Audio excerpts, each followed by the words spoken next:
Hoje vamos mergulhar em uma das histórias mais impressionantes e dramáticas da Bíblia, as 10 pragas do Egito. Essa não é apenas uma narrativa de poder e libertação, mas também uma profunda lição sobre a soberania de Deus e a dureza do coração humano. Para entender a profundidade dessa história, precisamos voltar no tempo. O povo de Israel vivia há séculos como escravo no Egito.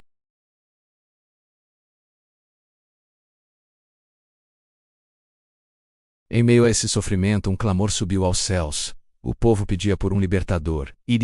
Do outro lado, tínhamos o Faraó, o homem mais poderoso do mundo conhecido na época. Ele não era apenas um rei. Era considerado uma divindade na terra, um intermediário entre os deuses e os homens. Seu poder político, militar e, principalmente, sua confiança nos deuses egípcios o tornavam inflexível.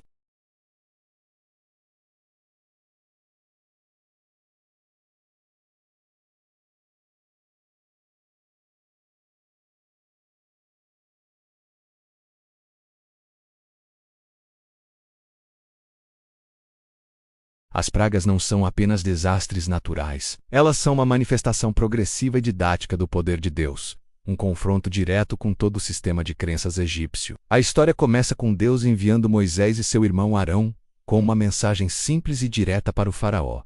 Assim diz o Senhor.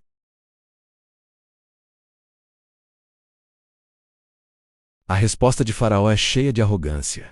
Quem é o Senhor, para que eu ouça sua voz e deixe Israel? Não conheço o Senhor, nem tampouco deixarei Israel.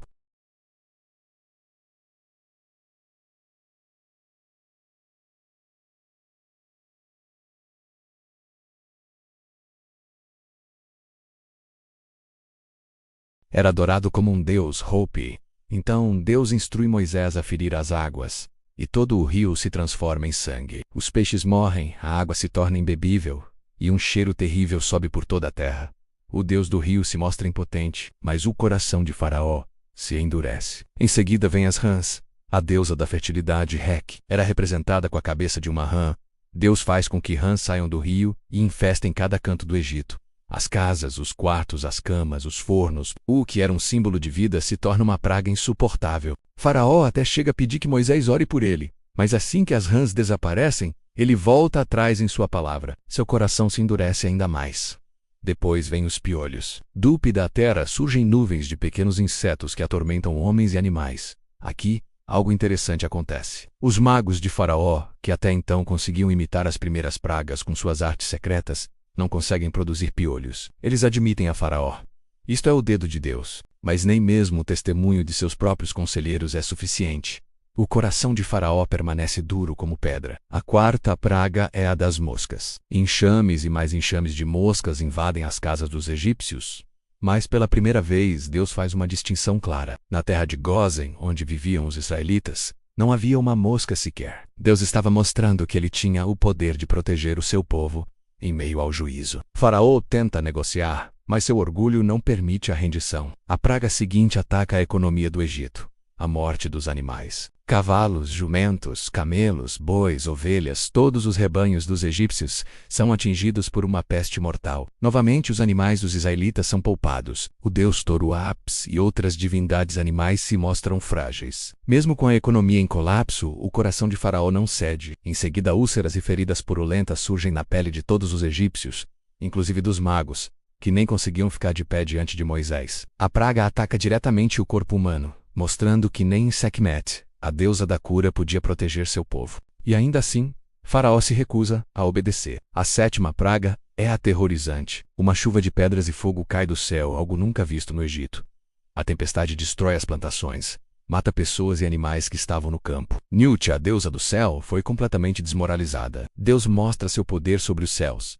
Depois da destruição vêm os gafanhotos. Um vento traz uma nuvem tão densa de gafanhotos que escurece a terra. Eles devoram tudo que a chuva de pedras deixou para trás. Não sobrou nada verde em todo o Egito. A base da alimentação do povo foi aniquilada. A nona praga é uma das mais simbólicas. Portrestias. Uma escuridão palpável cobre todo o Egito. Uma escuridão tão densa que as pessoas não conseguiam ver umas às outras nem sair de suas casas. Ra, o principal deus do Egito, o deus Sol, foi derrotado. Enquanto o Egito estava em trevas absolutas, na terra de Gósen, os israelitas tinham luz. A mensagem era clara. O Deus de Israel é a fonte de toda a luz. Depois de 9 demonstrações de poder, 9 chances de arrependimento, Faraó ainda se recusa. Ele ameaça Moisés de morte, e então Deus anuncia a 10ª e última praga, a mais terrível de todas. À meia-noite, o anjo da morte passaria por todo o Egito e tiraria a vida de todo primogênito, desde o filho do faraó até o filho do mais simples servo, e até a primeira cria de todos os animais. Mas em meio a esse juízo terrível, Deus provê um caminho de salvação. Ele institui a Páscoa. Cada família israelita deveria sacrificar um cordeiro perfeito, sem defeito, e passar o sangue do cordeiro nos umbrais e na viga superior da porta de suas casas. Deus diz: quando eu vir o sangue, passarei por vós, e não haverá entre vós praga de mortandade. Naquela noite fatídica, enquanto um grande clamor de dor e luto ecoava por todo o Egito, nas casas dos israelitas marcadas pelo sangue, havia proteção, havia vida. O sangue do cordeiro foi o sinal do livramento. O juízo passou por cima deles. Com a morte de seu próprio filho, o coração de Faraó finalmente se quebra. Ele chama Moisés e Arão no meio da noite e ordena: saiam, vão embora do meio do meu povo, vocês e os israelitas. Levem tudo o que é seu e sirvam ao Senhor, como pediram. E mais, abençoe-me também. A nação mais poderosa da terra foi humilhada. Um povo escravizado por 400 anos saiu livre, de cabeça erguida, carregando as riquezas do Egito.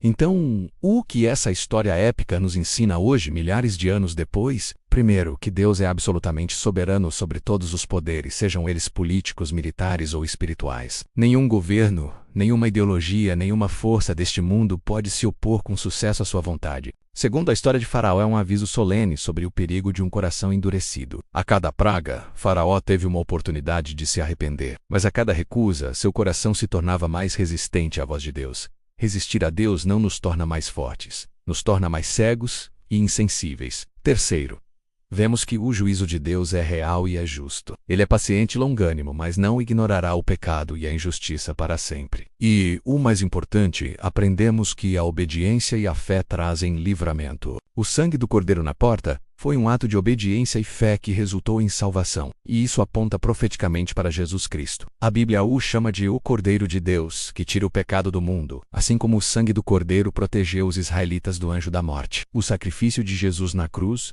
nos oferece proteção do juízo final e nos liberta da escravidão do pecado. A história das 10 pragas é a história da nossa própria libertação. É um lembrete de que Deus luta por seu povo e que, através do sacrifício,